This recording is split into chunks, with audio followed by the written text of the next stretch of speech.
The first thing, if your engine turns over, the first thing that you want to check is spark. And to do that, you just pull the plugs out of the head, keep them in the wire, hold it against the head, crank it. If you don't see a spark, you start chasing it down. So hold the odometer button down. You want your kill switch on. Hit the ignition. You'll see it brings up the codes. And we got D01, it's clear. Number 2 is clear. 3 is clear. 4, 5, 6, 7, 8, 9, 10. So all of them are clear. There's no code being thrown. So now we've got to start the procedure of diagnosing it the old-fashioned way with a multimeter. So let's start with the coil. All right, you're gonna unplug the coil from the back. A little bit in there, good. All right, now we're gonna cut on the ignition, and we're going to check the center prong right here with the multimeter on DC volts and see if we've got 12 volts. So, all right, turn your multimeter on, put it obviously 12 volt, cut your ignition on, and we're going to be checking for 12 volts right here. They're close to it, and we're looking at about 11.6, 11.5, so that's good. Alright, now the connector on these dynos for the crank sensor and the cam sensor is underneath here, and you just unplug it and we'll pull it out and check it. Alright, we're going to go ahead and check the cam and crank sensor. They all go into the exact same connector on the dynos, and the red and black wire is for the crank sensor, and they're on the side with the 2 keyways and towards, well, they're pretty much in the middle. And so you're just gonna touch them. You should be getting roughly 1 ohm of resistance. If you don't, then it's bad, you know. So I'm not getting anything. So it looks like it's the crank sensor, but I'm still gonna show y'all how to test the cam sensor. Now there's another test that you do as well, and you know, you set up the same way, but you turn the engine over, and you should get roughly 5 volts AC. And I'll explain a little more on that here in a minute. But let's go ahead and set up and check the cam sensor real quick. All right, using a T15, we're gonna get this harness connector loose, or bracket loose. It's gonna give us, see, I'm showing y'all how to do this if you don't have the fancy breakout box and the scan tools and stuff. Anyway, but we've got to back probe the wires for the cam sensor, and we need a little more play. Okay, we'll turn on our multimeter. Probably be good to hit the right button. All right, and it's the, let me see if I can, you're shooting for, now let me show y'all what I did. See, if you're watching this video, you don't have a breakout box, or you wouldn't be watching this video because you're doing this for a living, or a scan tool. And so what I've done, this is how you can do it without those specialty tools.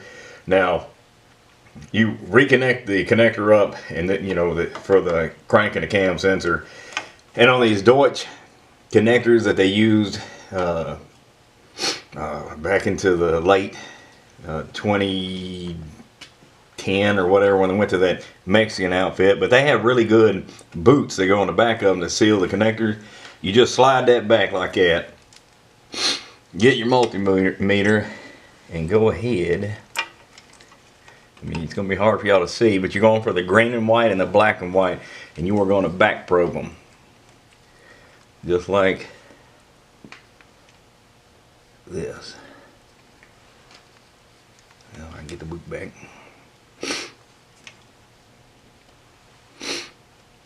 Alright, now I'm on the green and white, and you turn the ignition on, and with it not running, not cranking, hang on, it's supposed to be 0 to 5 volts DC. Man, I can't. There we go.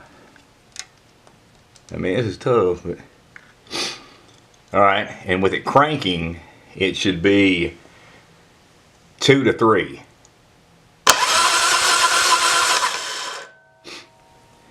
Do it again. All right, now we're getting 1.45. It's a little weak. I might have this one maybe about to quit on me too here pretty quick. I might just go ahead and replace both of them.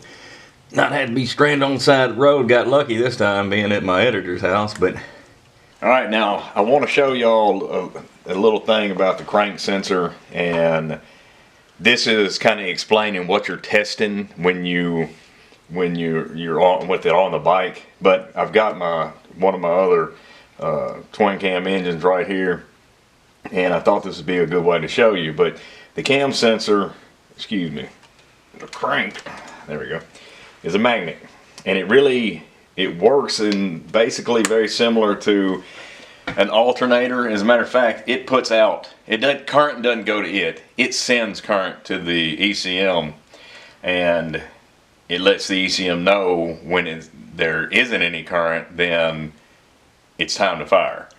And it's done by, there's teeth that are machined into the flywheels on the primary side, and it's counting those teeth, pretty much the best way to describe it. And then there's a spot where there are no teeth for a little bit, and that's when there's no signal being sent back to the ECM, that's when it fires. But the testing procedure shows two things. Now I've already got it hooked up, and let's put this on ohms.